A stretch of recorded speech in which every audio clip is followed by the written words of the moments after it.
Repartir com vocês o texto que está em Marcos capítulo 4, versos 35 a 41. Abra sua Bíblia comigo, por gentileza. Marcos 4, 35 a 41.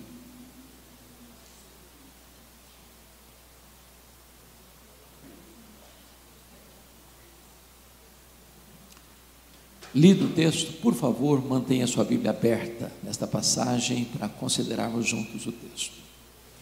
Está escrito assim: naquele dia, sendo já tarde, disse-lhes Jesus: passemos para outra margem. E eles, despedindo a multidão, o levaram assim como estava no barco, e outros barcos o seguiam. Ora, levantou-se grande temporal de vento, e as ondas se arremessavam contra o barco, de modo que o mesmo já estava a encher-se de água. E Jesus estava na popa, dormindo sobre o travesseiro. Eles o despertaram e lhe disseram: Mestre, não te importa que pereçamos? E ele, despertando, repreendeu o vento e disse ao mar: acalma-te, emudece. O vento se aquietou e fez-se grande bonança. Então lhes disse: por que sois assim tímidos? Como é que não tendes fé? E eles, possuídos de grande temor, diziam uns aos outros: quem é este, que até o vento e o mar lhe obedecem? Amém. Eu quero aqui, à guisa de introdução, fazer 4 declarações. Primeiro, as tempestades da vida não apenas existem, mas elas são inevitáveis. Nenhum de nós navega pelos mares da vida com águas tranquilas, mar esmaltado, sem vendavais, sem tempestades. Não vivemos no estufo, não estamos blindados. Nenhum de nós está imune às lutas, às dores, às lágrimas, às lutas da vida. Ricos, pobres, grandes, pequenos, doutores, analfabetos, ricos, pobres,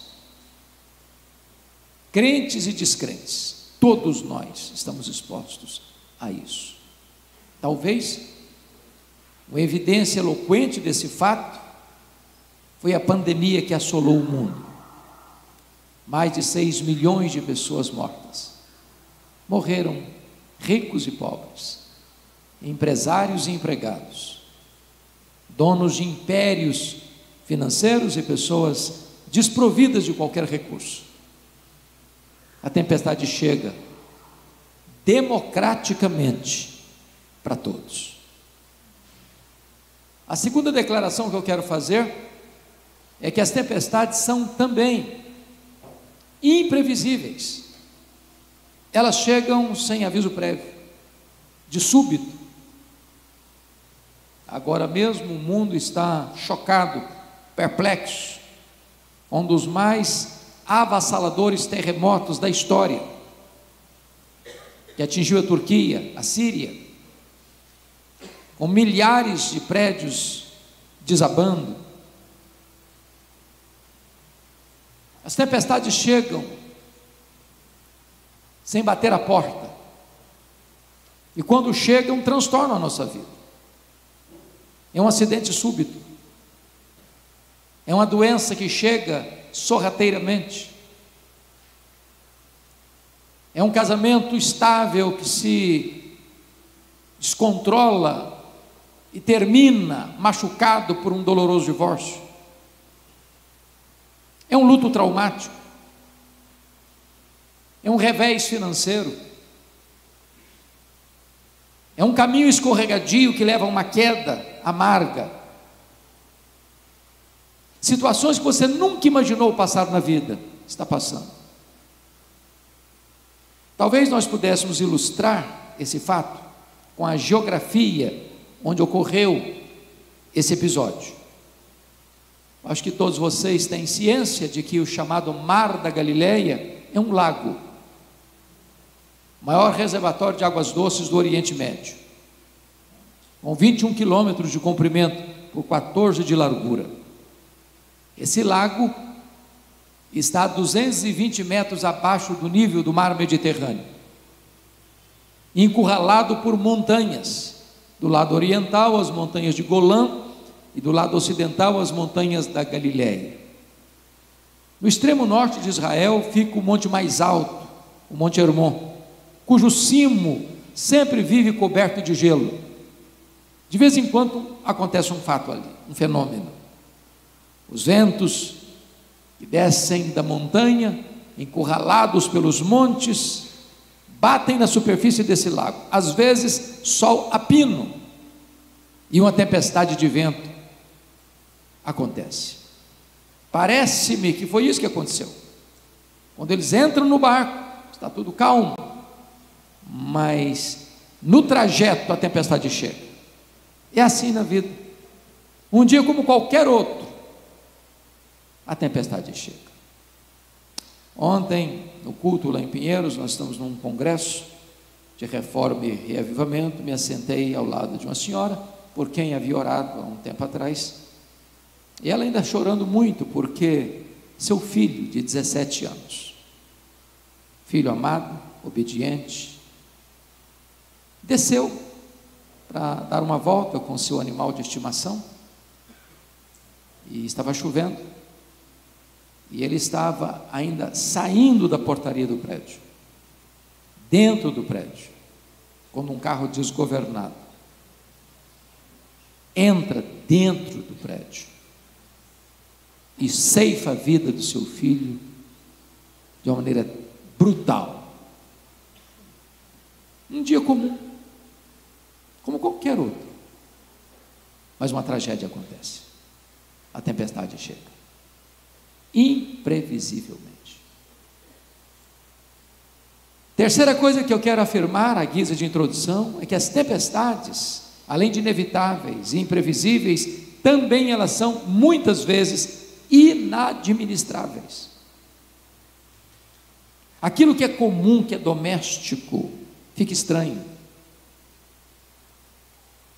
Aquilo que parecia sua rotina, de repente sai do controle.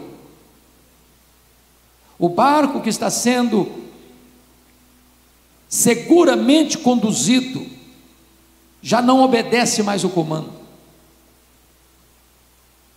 Caminha à deriva.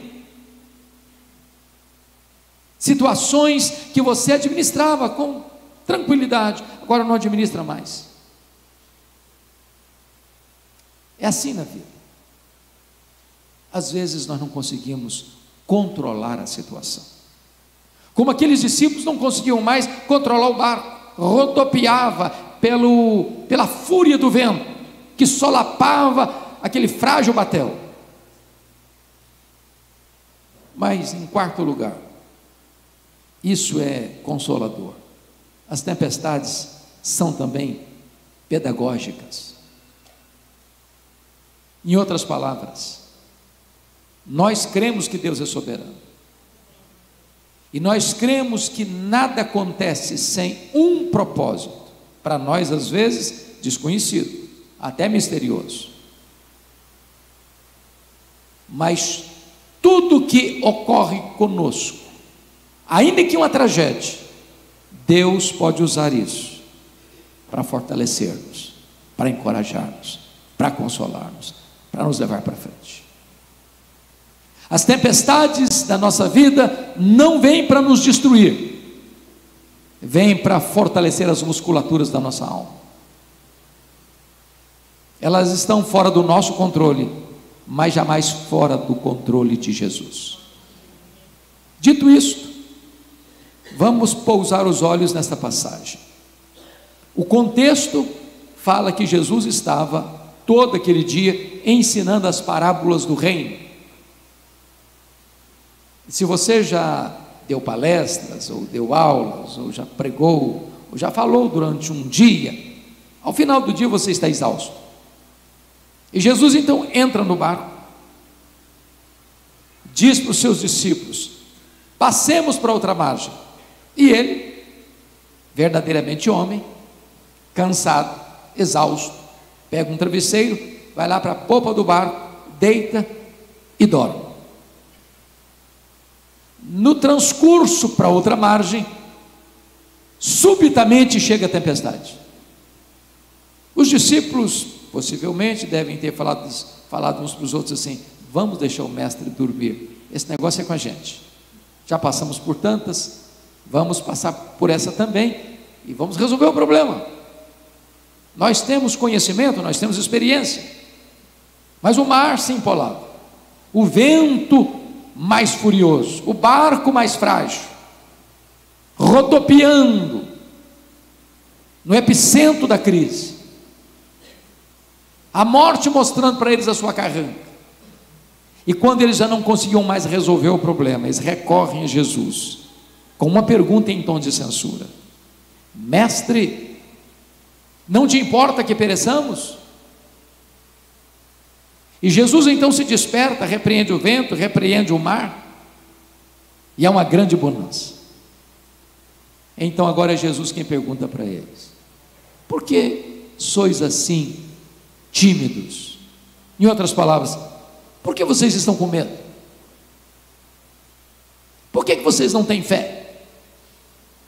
E os discípulos, perplexos, tomados de um senso de reverência e temor, se voltam uns para os outros e perguntam assim: quem é este que até o vento e o mar lhe obedecem? Se vocês observaram comigo, esse texto contém 3 perguntas.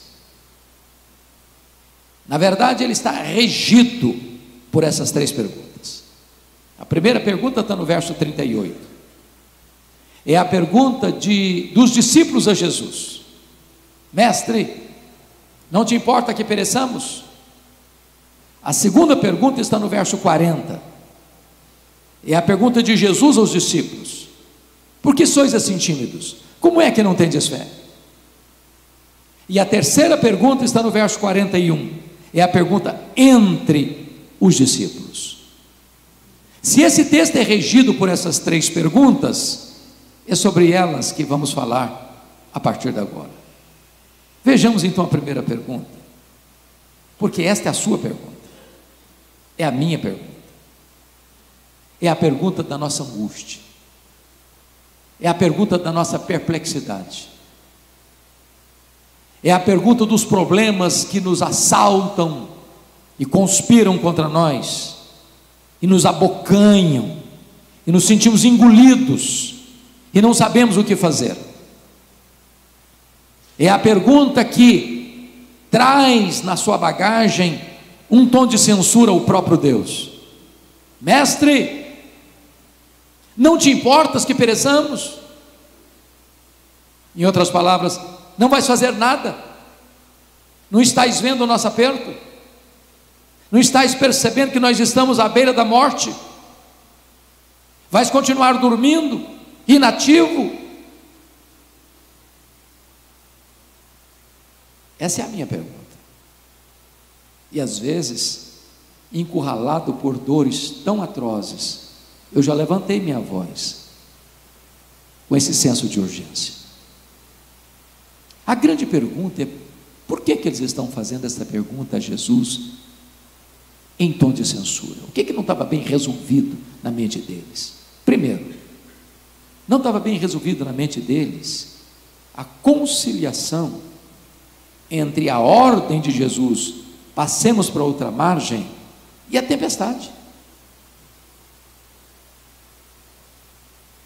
É consenso comum que, se eu estou fazendo o que Jesus me manda fazer, eu estou obedecendo a Ele, vai dar tudo certo. Como aquele cântico que a gente aprendeu, quem foi criado num berço cristão, com Cristo no barco, tudo vai muito bem. O problema é que Jesus está no barco e não está indo tudo bem. A tempestade está aí. A morte está mostrando para eles a carranca. Porque entender a tempestade que Deus mandou atrás do profeta Jonas é fácil. Deus mandou a tempestade atrás dele para colocá-lo de volta no caminho da obediência. Mas como é que você vai entender que você está andando com Deus e a tempestade chega?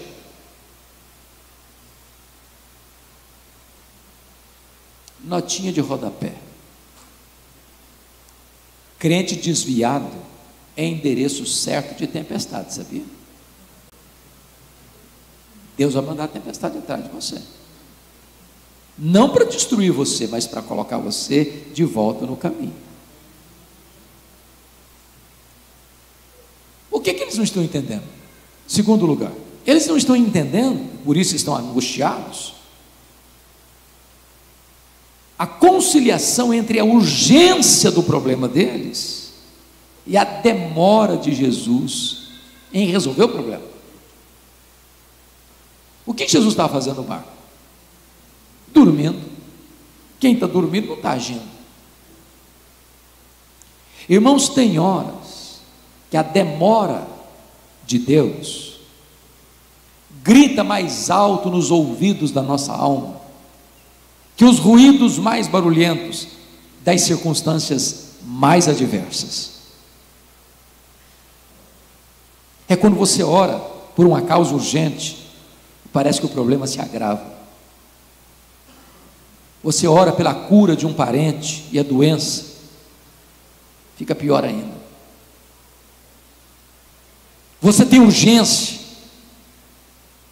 e o problema se arrasta. Talvez é a dor da Marta, que mandou um recado para Jesus: está enfermo aquele a quem amas. E quando Jesus chega, o irmão dela já está sepultado há 4 dias. E ela ficou tão angustiada, que quando Jesus chegou em Betânia, em vez dela falar Shalom, ela despejou sua mágoa. Se tu estiveras aqui, meu irmão não teria morrido. Conjugou o verbo no passado. Jesus: não, Marta, o teu irmão há de ressurgir. Ela diz: eu sei, eu sou crente, eu sei que vai ressurgir no último dia. Conjugou o verbo no futuro. Jesus: não, Marta, eu não fui, eu não serei, eu sou a ressurreição e a vida. O Senhor Jesus não chega atrasado. Ele pode chegar atrasado no meu relógio, no meu tempo, na minha expectativa, mas se Ele parece chegar atrasado, é porque está preparando algo maior e melhor para a nossa vida. As tempestades são pedagógicas. Jesus tinha falado o dia inteiro sobre as parábolas, agora Ele não ensina, agora Ele demonstra quem Ele é. Nós temos mais experiências com Deus nas tempestades da vida do que nas celebrações da vida. É na dor que nós aprendemos com mais profundidade. Elas são pedagógicas. Então, diz a Escritura, que Jesus se levanta, se desperta, e repreende o vento, e repreende o mar: acalma-te, emudece. E eu quero dizer para você que o mar escuta a voz de Jesus, que os ouvidos do vento se inclinam para ouvir a voz do Criador. Quando Ele fala, o universo inteiro escuta. O sol para, as estrelas aparecem, as nuvens dançam na abóboda celeste, uma mula profetiza, um verme corta uma planta, os demônios batem em retirada, os anjos correm para atender ao seu mandato, o universo inteiro se rende à voz onipotente do Criador. Acalma-te, emudece. É como aquela fera que ouve a voz do domador e se encolhe, e o vento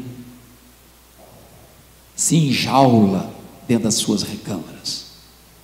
Agora Jesus se dirige aos discípulos na segunda pergunta e pergunta assim para eles: por que vocês estão com medo? Como é que vocês não têm fé?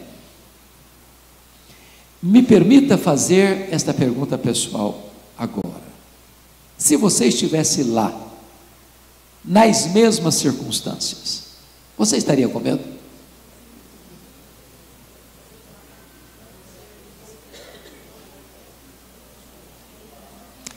Eu só fiz um cruzeiro em navio grande.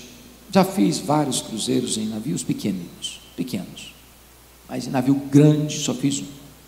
Saiu de Santos, foi até as praias do interior do Rio. E eu prometi a mim mesmo nunca mais fazer outro cruzeiro na vida.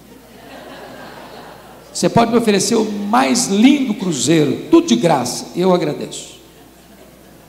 Foi horrível, horrível. Ondas de 5 metros. Todo mundo dentro do navio com nauseado. Todo mundo. As pessoas iam jantar e saiam cambaleando pelos corredores, vomitando pelo corredor. Quando nós começamos a sair, retornando, eu sabia que eram 8 horas, eu não suportava mais, e eu fiz uma breve oração: Deus, ou eu durmo ou eu morro, eu não aguento isso. Agora, já pensou um barquinho frágil, de noite, sendo moído pela fúria do vento? As ondas sovando o barco frágil, enchendo o barco de água, a morte mostrando para eles a carranca, e Jesus pergunta assim: por que vocês estão com medo? Por que vocês não têm fé? Ô irmão, nós vivemos num mundo de tempestade, sabia? O mundo está uma tempestade borrascosa, em todos os sentidos.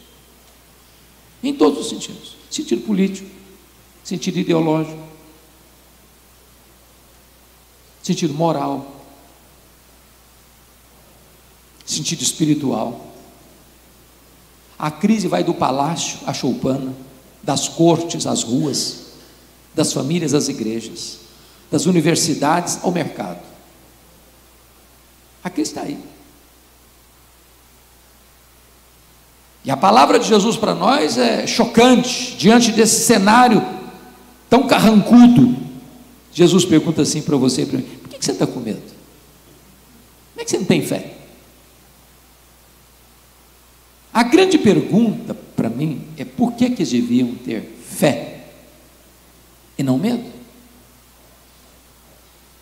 Para ajudar a vocês, com um recurso mnemônico, darei 4 razões pelas quais eles deveriam ter fé e não medo, todas começando com a letra P.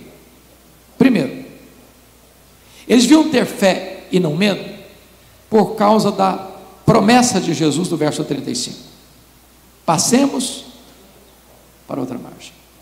Se Jesus disse passemos para outra margem, qual era o destino deles? A outra margem. Pronto. Então eu vou fazer uma declaração aqui. Se vocês esquecerem o sermão, mas guardarem esta frase, me dou por satisfeito nesta noite. E a frase é esta: promessa de Jesus e realidade são a mesma coisa. Porque nenhuma das suas promessas cai por terra. Em todas as suas promessas nós temos o sim e nós temos o amém. Ele vela pela sua palavra em a cumprir. Se ele disse passemos para outra margem, não era naufrágio, era outra margem. Sabe por que nós ficamos com medo? Porque nós duvidamos que aquele que prometeu é fiel para cumprir. Temos medo, porque não nos agarramos nesta âncora que é a promessa de Jesus. Segundo, por que eles deviam ter fé e não medo? Por causa da presença de Jesus. Jesus estava dentro do barco, mas quem é Jesus? É o Criador do vento, é o Criador do mar, é o Criador da terra, é o Criador do céu, é o Criador do universo. A criatura não é maior do que o Criador. A criatura não poderia destruir o Criador. Aquele barco não podia afundar, porque o Criador estava dentro do barco. Você e eu somos fragílimos, mas o nosso Senhor é onipotente. Nós não podemos, mas Ele tudo pode. Nossos planos são frustrados, mas os planos dele jamais podem ser frustrados. Deus conhece a nossa estrutura e sabe que somos pó, mas ninguém pode derrotá-lo, porque Ele é o Todo-Poderoso Deus e Ele está conosco. Nós não vencemos o medo, irmãos, com técnicas psicológicas. Nós não vencemos o medo com psicologia de autoajuda. Nós não vencemos o medo com confissão positiva. Nós não vencemos o medo com meditação transcendental. Nós não vencemos o medo fazendo incursões pelos corredores da nossa alma. Nós vencemos o medo quando nós entendemos que o glorioso Deus prometeu para você e para mim: eis que eu estou convosco todos os dias até a consumação dos séculos. Se Ele está conosco, ainda que a gente ande pelo vale da sombra da morte, não precisamos ter medo de nada. Terceiro lugar, por que eles deviam ter fé e não medo? Por causa da paz de Jesus. O que Jesus estava fazendo naquele barco? Dormindo. Me permita perguntar: Jesus sabia que a tempestade viria? Obviamente sim. E se sabia, por que dormiu? Porque sabia que tudo estava sob controle. Então tempestade não é ausência de paz, não é ausência de tempestade. Paz é saber que apesar da tempestade, tudo está sob controle, não do seu, não do meu controle, mas do controle de Jesus. Então descanse seu coração, vai dar tudo certo. Agora talvez você está olhando as linhas soltas, como a pessoa olha um bordado pelo avesso, mas Deus está fazendo com um tapeceiro divino desenhos maravilhosos. Como um poeta, você é o poema de Deus, ele está escrevendo esse poema. Mas não deve ter rima nenhuma, porque está tão complicada a minha vida. Ele ainda está trabalhando, e Ele está esculpindo em você a beleza do seu filho. Aliás, Ele predestinou você para você ser conforme a imagem do seu filho. Quarto lugar, por que eles deviam ter fé e não medo? Por causa do poder de Jesus. É lindo isso que Marcos põe esta passagem ao redor de outros textos que destacam o poder de Jesus. Por exemplo, quando Jesus, depois da tempestade, desembarca do outro lado, o outro lado que ele está falando é o lado oriental do lago, nas montanhas de Golã. Era uma região gentílica. Nós conhecemos por uma região grande, bem ampla, de Decápolis, 10 cidades gentílicas. Ali ficava Gadara, era um despenhadeiro, de noite, depois de uma tempestade, dentro de um cemitério. A coisa que você menos espera ver num cemitério de noite é gente viva. E lá tem um homem vivo, nu, gritando, se ferindo com pedras, violento, tomado por 6.000 demônios, uma legião. Legião é uma corporação romana de 6.000 soldados, a mais temível máquina de guerra do Império Romano, dentro de um único homem. E Jesus faz essa viagem de noite, para dentro de um cemitério, porque um foragido da lei, cujas algemas não podiam mais prendê-lo, enjeitado da família e da sociedade, um pária da sociedade. Mas Jesus vai para lá, porque no reino de Deus não tem lata de lixo, não tem ninguém descartável, não tem ninguém irrecuperável. E Jesus liberta esse homem, Jesus cura esse homem, Jesus transforma esse homem, Jesus salva este homem, e Jesus envia este homem para a sua terra como missionário. Sabe por quê? Porque ele tem poder sobre a natureza e ele tem poder sobre os demônios.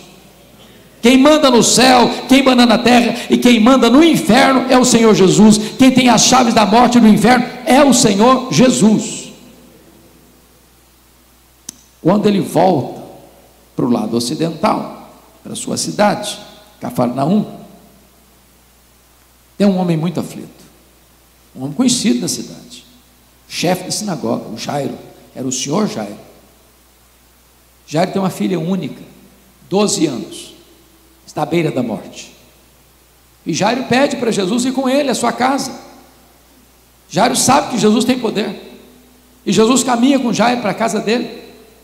No meio do caminho, a multidão aperta daqui, aperta dali, e no meio da multidão tem uma mulher incógnita, com um problema de uma hemorragia crônica há 12 anos, e ela tinha gastado todo o dinheiro dela com a medicina, e o problema não se resolvia, e a mulher pensou: se eu apenas tocar na orla das vestes de Jesus, eu ficarei livre do meu mal. E ela toca, e a hemorragia é estancada na hora. Sabe por quê? Porque Jesus tem poder sobre a natureza, poder sobre os demônios e poder sobre as enfermidades. A última palavra não é da ciência, nem da medicina, a última palavra é do Deus vivo. Se Ele quiser, Ele cura. O diagnóstico está dado, a medicina chegou ao seu limite, mas Jesus jamais chegará ao seu limite. Ele tudo pode, Ele tudo pode. Enquanto Jesus atendia essa mulher, chega emissários da casa de Jairo, dizendo: não incomodes mais o mestre, a tua filha acabou de morrer. O mundo desaba sobre a cabeça de Jairo, e Jesus olha para ele e diz: não tenha medo não, Jairo, crê somente. Quando Jesus chega lá na casa do Jairo, o coral da morte estava lá, e entra o solo da ressurreição. Põe a mão na menina, diz: Talita cumi, menina, está na hora de levantar. A morte solta as garras da menina, e a menina ressuscita. Sabe por quê? É porque Jesus tem poder sobre a natureza, sobre os demônios, sobre as enfermidades e sobre a morte. Ele entrou nas entranhas da morte, arrancou o aguilhão da morte, matou a morte, e inaugurou a imortalidade, ressurgindo dentre os mortos. E hoje, se você crê nele, você nunca morrerá eternamente, porque ele é a ressurreição e a vida. Diante desse fato tão extraordinário, agora vem a terceira pergunta do texto, no verso 41. E eu imagino a cena, aquele barco balançando igual um berço de bebê, para lá, para cá, os discípulos com os olhos arregalados, molhados, e perguntando assim uns para os outros: mas quem é este, que até o vento e o mar lhe obedecem? Que pergunta impressionante. Quem é este? Eles já conheciam Jesus, eles eram discípulos de Jesus, eles eram apóstolos de Jesus, eles já tinham escutado Jesus, eles já tinham visto milagres de Jesus. Mas Jesus é um ser divino, inesgotável na sua beleza, na sua majestade, na sua grandeza. E a pergunta está no ar: quem é este? Hoje nós poderíamos responder esta pergunta. E poderíamos dizer que este é aquele que, com o Pai e o Espírito Santo, antes da criação do mundo, lá nos refolhos da eternidade, traçou um plano perfeito, eterno, vitorioso, incluindo a sua vida, a minha vida, a nossa vida. Este é aquele que criou todas as coisas, porque todas as coisas foram feitas por intermédio dele, e sem ele nada do que foi feito se fez, as visíveis e as invisíveis. Quem é este? Este é aquele que sustenta todas as coisas pela palavra do seu poder. Este é a semente da mulher que nasceu para esmagar a cabeça da serpente. Este é aquele de quem os patriarcas falaram, para quem os profetas apontaram. Este é aquele que foi simbolizado pelo Cordeiro da Páscoa, cujo sangue vertido, colocado no batente das portas, livrou os primogênitos de Israel da morte no Egito. Quem é este? Este é aquele que foi simbolizado por aquela coluna de nuvem que guiava o povo de dia, por aquela coluna de fogo que guiava o povo de noite. Este foi simbolizado pelo maná que caía do céu e pela água que brotava da rocha. Este foi simbolizado pelo tabernáculo, pela arca da aliança, por aquilo que estava dentro da arca, as tábuas da lei, o vaso com o maná, a vara seca de Arão que floresceu. Quem é este? Este é aquele que foi simbolizado pelo templo, pelas festas, pelos sacrifícios, pelo sábado. Tudo era sombra dele. Ele, a realidade. Quem é este? Este é o maravilhoso conselheiro, este é o Deus forte, este é o Pai da eternidade, este é o príncipe da paz, este é o sol da justiça, este é a brilhante estrela da manhã, este é o tronco de Jessé, este é a raiz de Davi. Este é aquele que na plenitude dos tempos veio, nascido de mulher, nascido sob a lei, para ser o nosso Redentor. Este é o Verbo eterno, pessoal, divino, o Verbo que se fez carne e habitou entre nós, cheio de graça e de verdade, e vimos a sua glória, glória como do unigênito do Pai. Quem é este? Este é o grande eu sou, que andou por toda parte, fazendo o bem e libertando os oprimidos do diabo. Os cegos viram, os surdos ouviram, os mudos falaram, os coxos andaram, os mortos ressuscitaram. Quem é este? Este é o pão da vida, este é a luz do mundo, este é a porta das ovelhas, este é o bom pastor, este é a ressurreição e a vida, este é o caminho e a verdade e a vida, este é a videira verdadeira. Quem é este? Este é o Cordeiro de Deus que tira o pecado do mundo, o Cordeiro que foi morto, mas está vivo pelos séculos dos séculos e tem as chaves da morte e do inferno. Quem é este? Este é o cabeça da igreja, este é o fundamento da igreja, este é o dono da igreja, este é o edificador da igreja, este é o protetor da igreja. Quem é este? Este é o Alfa e o Ômega, este é o princípio e o fim, este é aquele que esteve morto, mas está vivo pelos séculos dos séculos. Quem é este? Este é o noivo da igreja,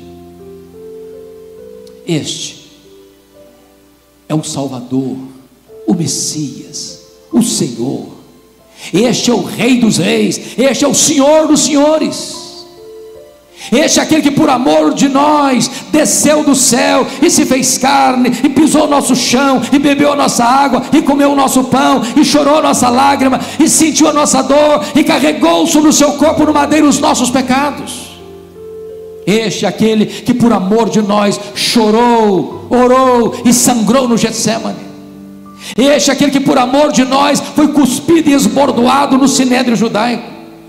Este é aquele que foi vilipendiado e espancado no pretório romano. Este é aquele que carregou sobre o seu corpo no madeiro os nossos pecados e caminhou pelas apinhadas ruas de Jerusalém, sob as vaias e apupos de uma multidão ensandecida. Quem é este?